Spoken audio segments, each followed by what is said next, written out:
This is why I can't stand kids with uneducated parents. They're so rude and difficult to deal with. Who are you talking about? Oh, you don't get it unless I spell it out for you. Guess you're not too bright either. I'm talking about your mom. She's just pretty, and all she does is laugh. That's not true. Poor you, raised by someone so foolish. You can't choose your parents. My name is Emily. I was lovingly raised by my reserved dad, Joseph, and my mom, Anna, who was always kind with a beautiful smile. Dad was often away for work, but I remember having lots of fun with him on his days off. Mom was always there for me, a calming and warm presence in my life. Every day spent with Mom was a comforting experience, a sanctuary for me. I love both my parents very much, and they love me too. Even someone as mild-mannered as me might get genuinely angry if someone disparaged my parents. I had a dream about marriage, marrying the person I love, combining two warm homes into one. How happy would that be? I'd always fantasize about it. Some might say it's nothing but a pipe dream, but I had that much confidence in my family. Richard, my current husband, respected my feelings. We met while working a part-time job. He was attending a prestigious university while I was just a high school student going to an ordinary school. We were casual friends at first, but gradually grew closer. I ended up going straight into the workforce after high school, while he was still a college student at the time. We were attracted to each other because we had different perspectives stemming from our different environments. About a year into dating, he proposed to me. Our families get along really well, so I'm sure we'll also make a great family. I was really hopeful hearing him say those things. We got married, believing in those words. I had imagined a happy married life, but life isn't always that easy, is it? Little did I know that this decision would throw my life into chaos. Emily, when are you planning on moving in with us? Make up your mind, please. What? Move in together before marriage? We lived together in my apartment and continued to do so after, since we had no kids. I figured we would keep living there, but it seemed that wasn't good enough for my mother-in-law, Rebecca. You're married to my son now. That means living together. Isn't that obvious? Is it? Richard never mentioned anything. You can't figure this out without your husband telling you? Use your brain a bit. I'm sorry. I'll discuss it with Richard and let you know. Just like that, my newlywed life turned into living with my in-laws. I didn't mind living together, but there were some things that bothered me. What is this? Cleaning? Unbelievable. How can you be so lazy? Did I do something wrong? I tried to be as thorough as possible. I had swept and wiped the floors, even used tape to pick up small dust particles. I removed water stains and dried the wet areas. I even did regular mold removal. What? Can't you see the ashtray is full of ash? That's from David, who just smoked. I can't handle every instant. Home should be a relaxing place, and you leave a dirty ashtray. It's because you don't respect me that things are like this. I can't believe you're so inconsiderate. It was my father-in-law, David, who was smoking, filling up the ashtray that I had just cleaned. I can't keep up with that.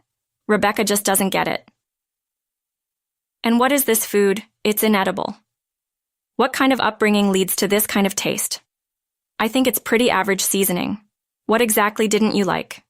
Don't you know without me saying? It's too salty. You're jeopardizing our health. I didn't think it was that salty. I'll be more careful next time. Please do. We can't stay healthy if we keep living like this. I always thought my cooking was just average. I don't have an extensive repertoire of fancy gourmet dishes. What I lack in style, I make up for by consistently creating dishes that taste just fine. However, no matter how careful I was with my seasoning, it never seemed to please. Rebecca, you've got to be kidding me. This is too salty. It's like you're doing it on purpose. I didn't mean to. I thought I made it quite mild. No matter what I cooked, Rebecca always had complaints. But when her friend came over and tried my fried chicken, she had something different to say. Oh wow, this fried chicken is delicious. Did you make this? Yes, I took my time to prepare it, knowing you were coming over. You're too kind. Despite constantly criticizing me, Rebecca had no problem taking credit when her friend complimented the food. Make that terrible fried chicken again. I'll just have to bear it if you don't like it. I can just buy something from the store. Didn't I tell you to make it? At least this way you can recognize your own shortcomings. Rebecca would make me cook fried chicken. then pack it up and give it to her friends as if she made it herself. She would lie about being the cook, then turn around and criticize me. I never understood what Rebecca wanted. She probably didn't like me, but she wanted the neighborhood to think well of her. I had to live in this environment. Every day was stressful, and it was wearing me down mentally. Neither my husband nor David ever stepped in to stop this cycle. Both seemed to tacitly agree with Rebecca, leaving me feeling more isolated. This is my first experience with married life and living in a two-family home. Maybe this is just the way the world works, and I'm the one who can't handle it. I had no one to talk to, so I tried my best to endure it on my own. Emily, my clothes haven't been ironed. I wanted to wear this outfit for lunch today, but you said you wanted to wear something else yesterday. I've already ironed that. Well, I changed my mind. Being my son's wife, you should have anticipated that. At this point, I had no idea what the right thing to do was, and I was utterly frustrated.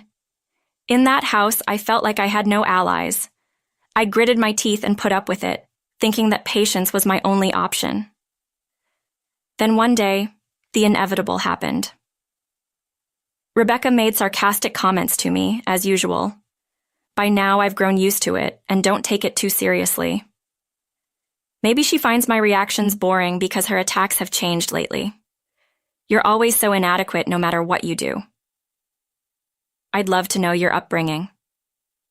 I was raised by my parents just fine, thank you. Maybe I'm not perfect, but talking back? Exactly my point. Normally, people don't raise children to talk back to their mother-in-laws. It's all your mother's fault. She doesn't have any impressive degrees, does she? She might not have degrees to flaunt, but that's a different issue. See, talking back again. That's why you're no good.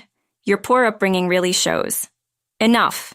Can you please stop insulting other people? I can't take it anymore. My voice grew stronger as I couldn't hold back my emotions. Rebecca didn't miss my slight glare. This is why I hate kids with low-educated parents, so impolite and difficult to handle. Stop talking about my mom. Education has nothing to do with this. Oh, you must be stupid too then. Your incompetence speaks volumes. Must be nice to skate by on your looks alone. I haven't, but that's beside the point. You're pathetic. You're raised by such clueless parents. Well, you can't choose your family? She continued to insult my mom, and I had reached my breaking point. If you continue like this, I have my own thoughts too. I never intended to live with you in the first place. What? We took you in, didn't we? We're housing someone as incompetent as you. You should be grateful because we felt sorry for you since you couldn't receive a proper education. Rebecca sneered as she taunted me. Enough is enough. You have no right to say these things.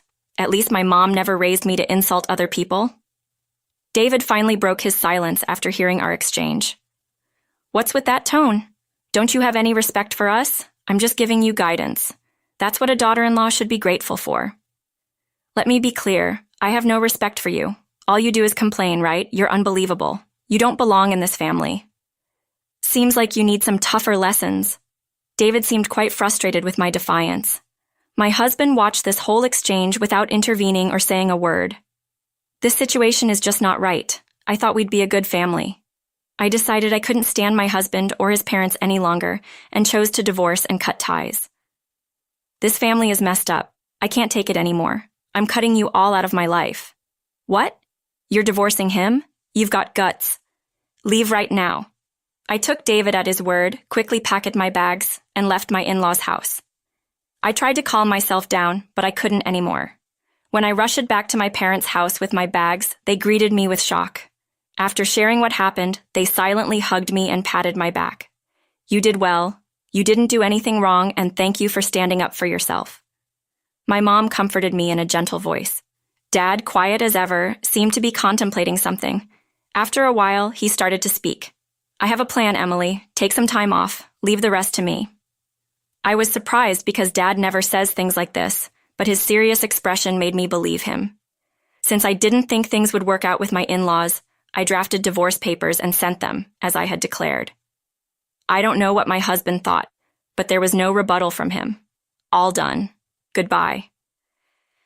That was the only message I received. I shed no tears over the abrupt ending.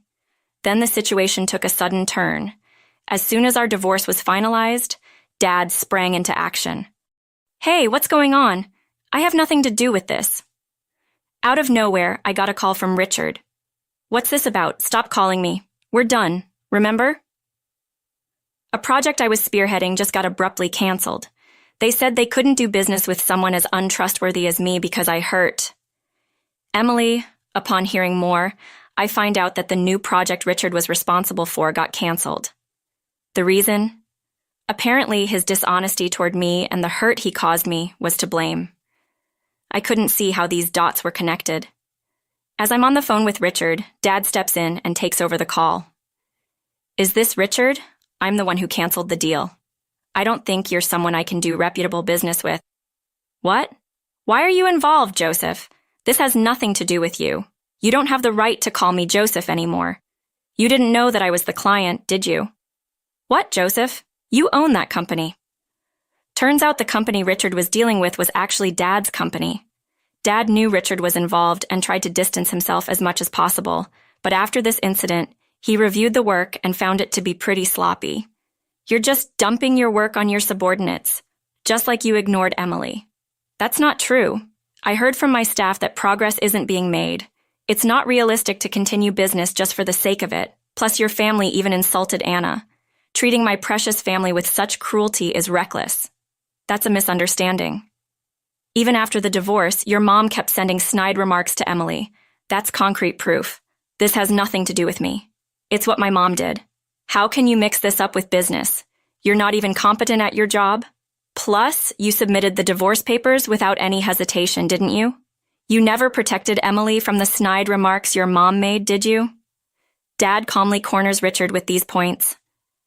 "I might have considered working together if your only issue was incompetence. But I've lost all trust in you and your family. I don't care what your company thinks of me. I won't do business with you. This is unfair. Personal matters are affecting a fair business deal.